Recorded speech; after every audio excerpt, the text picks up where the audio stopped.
Bonjour mes amis, j'ai décidé de suspendre les vidéos concernant le référendum de 1995, en fait l'implication que je souhaitais auprès de M. Parizeau. Je vais suspendre pour quelques vidéos pour répondre à des questions qui me sont souvent posées qui portent sur la direction du Parti québécois. Est-ce que les députés du Parti québécois ont pris connaissance de votre projet, Maître Bertrand? Est-ce que les candidats à la direction du parti ont pris connaissance de votre projet? Si oui, qu'est-ce qu'ils en pensent? Sinon, pourquoi? Donc, j'ai décidé que vous seriez les juges dans un procès devant un jury où vous aurez à décider deux choses. Est-ce que oui ou non, ils ont eu connaissance de ce projet-là? Peut-être qu'ils ne répondent pas parce qu'ils ne savent pas que ça existe. Et la deuxième question, s'ils en ont eu connaissance, pourquoi ils ne répondent pas? Et là, vous allez devoir me répondre, me donner vos réponses. Je vais vous faire des suggestions, mais vous n'êtes pas obligé d'être d'accord avec moi. Alors, vous savez que ce projet Liberté Nation-là, je travaille depuis très longtemps pour concevoir un projet complet qui mène directement au parachèvement du pays québécois, qui, comme vous le savez, veut dire l'indépendance du Québec. Ça a commencé en 1996. J'ai eu toutes sortes de démarches qui m'ont amené à réfléchir.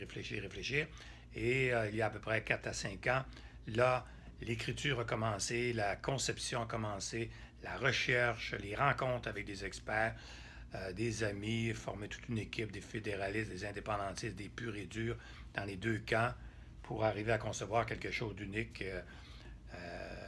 au Québec. Alors, on va aller directement au fait. Le documentaire, parce qu'on a lancé un documentaire qui a été financé non pas par l'État, mais par votre humble citoyen, humble serviteur. Le 20 octobre 2014, l'avant-première du documentaire en 2030, la République fédérale du Québec, a été lancé au cinéma Le Cap de Québec. Ça, c'est la pochette de presse. Mario Dumont m'a donné une entrevue en direct la journée du lancement à LCN. Ensuite, les journaux en ont parlé. Mais on n'avait pas voulu inviter de politiciens, sauf des ex. Il y avait deux anciens ministres, volontairement pour que, finalement, ce projet-là, c'est un projet qui appartient à tout le monde. Puisqu'un pays appartient à tout le monde, n'appartient pas seulement à la gauche, à la droite, blablabla. Alors, vous connaissez cette histoire-là. Alors, j'ai décidé, dans les jours suivants, de me procurer la liste de tous les députés de l'Assemblée nationale. C'est un document de 128 pages avec les coordonnées de chaque député, numéro de téléphone, etc., et le courriel. J'ai écrit aux 125 députés pour leur faire connaître le lien où ils pourraient se rendre pour visionner le documentaire, puisqu'on avait déjà créé un site. Donc, les 125 députés du Parti libéral, de la CAQ, Québec solidaire et du Parti québécois ont reçu cette lettre. Du moins, on l'espère, mais vous le verrez par la preuve que je vais vous faire. Et donc, la première lettre a été adressée le 3 novembre 2014. Donc, vous vous rappelez que le documentaire a été lancé le 20 octobre. Le temps de chercher tout ça, ça a pris du temps, de chercher les adresses. Alors, c'est le 3 novembre que la première lettre est adressée à Jean-François Lisée. Et elle se lit comme suit. Permettez que je vous invite en votre qualité de député de la région administrative de Montréal à prendre connaissance sur le site www.républiquefédéraleduquebec.com d'un bref aperçu du projet Liberté Nation que j'ai conçu et qui a été porté à l'écran par les réalisateurs Guy et François Simon dans un documentaire futuriste mais réaliste intitulé L'an 2030, la République fédérale du Québec. Cette production de 45 minutes résume de façon révolutionnaire dans son contenu et unique dans sa forme le moyen exceptionnel qui s'offre aux 17 régions administratives du Québec pour leur permettre de contrôler tous les pouvoirs dont elles ont un urgent besoin en matière législative, exécutive et judiciaire, afin qu'elles puissent enfin moduler leur avenir au sein de la nation québécoise, conformément à leurs spécificités propres. Ce moyen, c'est l'autonomie gouvernementale.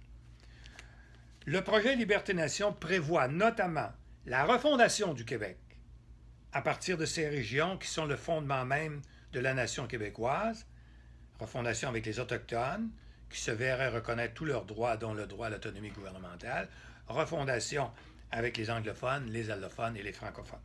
Enfin, le documentaire met succinctement en évidence toutes et chacune des multiples étapes politiques, toutes essentielles, pour que se réalise le projet Liberté-Nation et que naisse la République fédérale du Québec. C'est de cette façon seulement que nos régions et nos peuples autochtones pourront sortir de leur dépendance au gouvernement du Québec et du Canada et que la nation québécoise deviendra une nation libre, moderne et prospère. Je termine en disant ceci, un manuscrit sur le projet Liberté-Nation sera publié bientôt, parce que là, je me dis, ils vont certainement avoir la curiosité d'aller voir ce manuscrit-là. Alors, le manuscrit a été publié effectivement plus tard. Vous le savez, je vous l'ai déjà montré. En 2030, la République fédérale du Québec. Regardez comme c'est beau. L'auteur est fier. Je serai disponible pour répondre à toutes vos questions que je disais en terminant ce courriel que vous voyez ici. Le 3 novembre, la même journée, donc je n'ai pas de réponse. Aucune réponse, on est presque 2 ans plus tard. Aucune réponse. Ni téléphone, ni demande de rencontre, ni du chef de cabinet, ni de l'attaché politique. Rien, niet. Mais je ne me décourage pas pour autant. Donc, la même journée, Martine Ouellette reçoit une lettre identique. On est en 2016. Aucun téléphone, aucune demande de rencontre. Parce que ça m'aurait fait plaisir de leur expliquer le non-dit qu'il y a dans le documentaire. Il y a beaucoup de choses que je ne pouvais pas dire. C'est des capsules, il y en a 12, qui sont de 3, 4, 5, 6 minutes. Donc, on ne peut pas tout dire. Alors, le 3 novembre également, Alexandre Cloutier reçoit une lettre. Et lui, je l'avais déjà vu avant dans une rencontre. Et mon frère Rosa m'avait dit, il y avait plusieurs ministres à ce moment-là. Il lui-même était ministre des Affaires intergouvernementales. Et il m'a suggéré de rencontrer Alexandre Ouellette. Il est jeune, il a déjà travaillé à la Cour suprême du Canada, il connaît le droit constitutionnel. Peut-être qu'il serait intéressé à connaître le projet que j'étais en train d'élaborer. Une rencontre qui a duré 1 minute et demie, je voyais qu'il était pressé, pas très intéressé. Mais il m'a dit, mon chef de cabinet va vous appeler, Maître Bertrand, et on fixera une rencontre plus tard. Qu'est-ce que vous pensez qui est arrivé? Non, le chef de cabinet ne m'a jamais appelé.